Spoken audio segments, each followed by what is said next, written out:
రాజకీయంలో జీవీ రెడ్డి గారి విషయంలో ఉంది. జీవీ రెడ్డి గారి విషయంలో ఆయన నిజాయితీగా పనిచేశాడు. ఆయన గత పాలకులు తప్పు చేసి ఎత్తి చూపాడు. దానికోసం ఆయన మాట్లాడే మాటలు 2 మాటలు బాధ అనిపించి ఐఏఎస్ ఆఫీసర్లు వెళ్తే, అంటే పూర్తిగా తప్పు చేసింది ఐఏఎస్ ఆఫీసర్, కానీ దాని మీద వెళ్తే చంద్రబాబు నాయుడు గారు మీరు చూసి చూడనట్టు వెళ్ళాలి, ప్రెస్ మీట్లు పెట్టకూడదంటే ఆయన మనసు బాధించి ఆయన సిన్సియారిటీ, ఆయన నిజాయితీ, రిజైన్డ్ ఈజ్ ఇమీడియట్లీ పోస్ట్. ఇలాంటి నిజాయితీ గల ఆఫీసర్లను కావచ్చు, అధికారులను కావచ్చు కోల్పోతే కూటమి ప్రభుత్వానికి కాస్త డ్యామేజ్ జరిగే అవకాశం ఉంది. 100% మరి డ్యామేజ్ ఎందుకని ఆ విషయంలో చంద్రబాబు నాయుడు గారు కావచ్చు, నారా లోకేష్ కావచ్చు, డిప్యూటీ సీఎం గారు కావచ్చు, ఎందుకని అంత జాగ్రత్తలు తీసుకోలేకపోతున్నారు? అందుకే అంటున్నాను కదా, మీరు అరెస్ట్ చేయడం, తప్పు చేసిన వాళ్ళు అరెస్ట్ చేయడం తప్పులేదు. దాంట్లో చాలా అవకతవకలు జరిగాయి. అవకతవకలు జరిగింది. పోసాని కృష్ణమూర్తి గారి పాత్ర కూడా ఉంది దాంట్లో. సైబర్ క్రైమ్ నెట్లో ఈజ్ అ పొజిషన్ ఈజ్ కీలక పాత్ర పోషించాడు. విజయ్ కుమార్ రెడ్డి గారు కీలక పాత్ర పోషించాడు.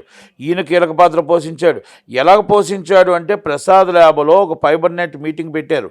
ప్రెస్ మీట్ పెట్టి పోసాని కృష్ణమూర్తి గారు వీళ్ళు అంతా కూర్చొని, ఆ చైర్మన్ వీళ్ళంతా కూర్చొని మొత్తం టోటల్గా ఇక్కడి నుంచి పబ్లిక్ మనీని సినిమాల్లో కొంతమంది పనికొచ్చిన సినిమాలు కాకుండా అసలు రూపాయికి కూడా పనికిరాని సినిమాలకి కొన్ని కోట్ల రూపాయలు తరలించారు. నెంబర్ 1. అలాగే దాంట్లో 100 కిలోమీటర్ల ఫైబర్ నెట్ నేను లైన్ వేసామని చెప్పి ఆ లైన్లో 10 కిలోమీటర్లు వేయకుండా డబ్బులు దోచుకున్నారు.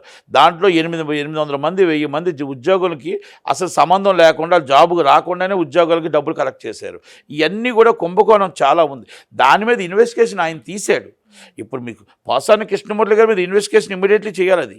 ఎందుకంటే దాంట్లో ఈయన పాత్ర ఉంది. ఈ డబ్బులు ఇప్పించడంలో ఈయన పాత్ర ఉంది. అంటే నేను డైరెక్ట్గా తీసుకున్నాడని నేను అన్ను, ఈ పాత్ర ఉంది. ఆ పాత్ర ఇన్వెస్టిగేషన్ చేయాలి.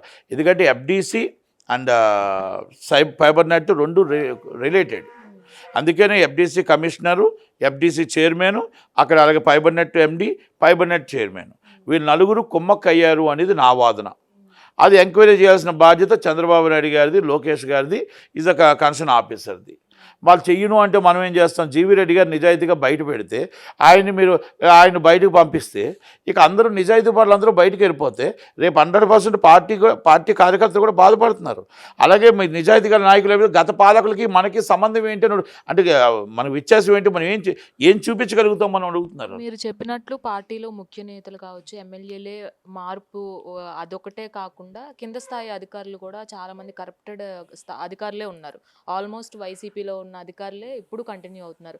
మరి వాళ్ళని ఎందుకు ప్రక్షాళన చేయట్లేదు? అదే నేను అడుగుతున్నాను. ఉదాహరణకి ఒక చిన్నది చెప్తాను. పవన్ కళ్యాణ్ గారి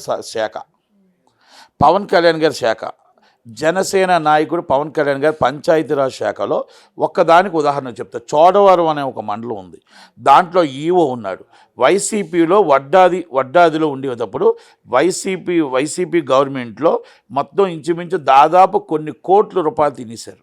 ఇసుకలోనవ్వచ్చు, అక్కడ మొత్తం టోటల్గా బిల్స్లోనవచ్చు కుంభకోణం జరిగితే దాన్ని ఆ ఊరు వాళ్ళంతా పట్టుకొని మళ్ళీ జనసేన నాయకులు, మళ్ళీ టీడీపీ నాయకులు అందరూ పట్టుకొని ఆయన ఈవోని గట్టిగా నిలదీస్తే ఒక 20 లక్షల రూపాయలు అంటే గవర్నమెంట్కి డైరెక్ట్గా కడితే ఉద్యోగం పోతుందని, ఆ 20 లక్షల రూపాయలు అడపా నరసింహమూర్తి అని జనసేన నాయకులు కొనతాల రామకృష్ణ ఎమ్మెల్యే గారి అనుచరుడైన ఆయన అకౌంట్లో డిపాజిట్ చేశారు, ఎఫ్డి అకౌంట్లో.